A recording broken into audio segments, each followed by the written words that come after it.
this is Dara, Connolly, your fearless confidence coach who helps you speak up to be heard, kick fear to the curb, and be TEDx confident.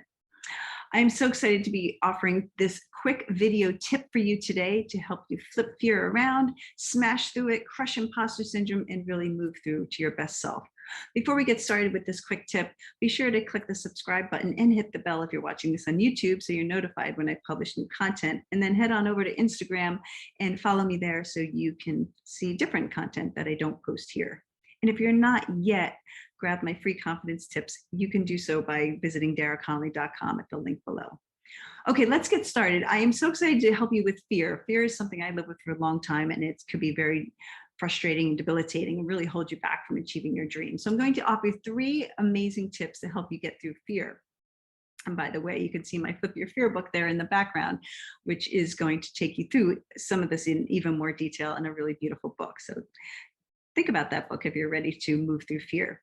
So number 1 is I want you to think of fear as a separate entity of you. You know, some of my friends know how to do this in a really playful way, and you could do this too, where you give fear a name.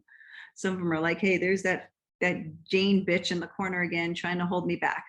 It helps you lighten it up a little bit.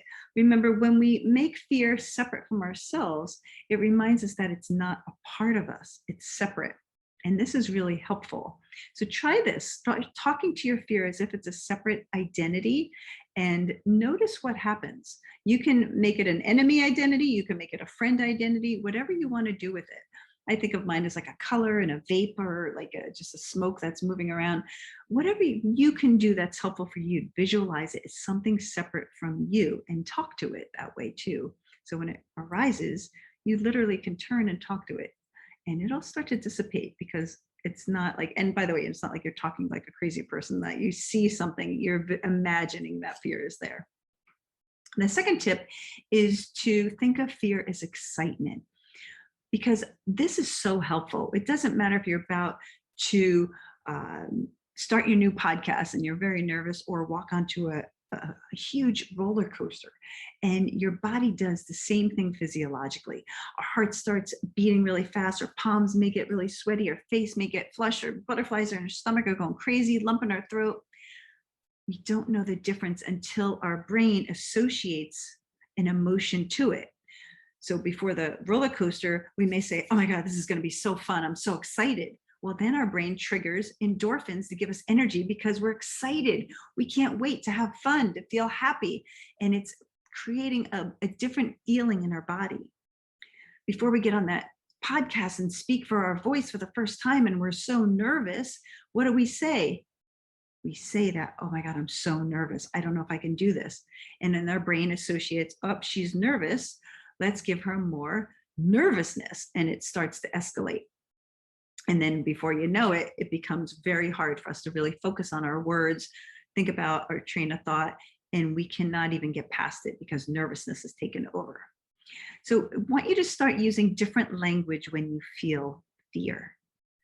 I'm happy, I'm excited, I can't wait to do this. I'm looking forward to the outcome. This is going to be new and interesting. What other words can you add that will help change the way you look at fear?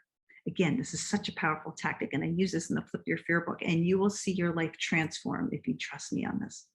The third tip about how to really smash through fear is to ask, what is this fear trying to teach me? It doesn't matter if it's imposter syndrome and you're noticing how everybody else is succeeding around you and you start to feel a sense of lack. Think about it. What is that coming up for? What is it trying to show you? Is it trying to show you that you feel that way because maybe you're really not ready to start that dream of yours? You need a little bit more training and skills and to build the competency. Or maybe the fear is showing up as a real physical sensation in your body, like you're about to walk down an alley at 2 a.m. alone in a bad neighborhood, and you start to get this, maybe the chills or your stomach hurts or just this vibration that doesn't feel healthy, and you know, oh, fear is here. Maybe it's trying to tell you, pay attention, this may not be safe. Fear is always trying to teach us something. It's beneficial if we listen to it in that sense and ask it, what are you trying to teach me?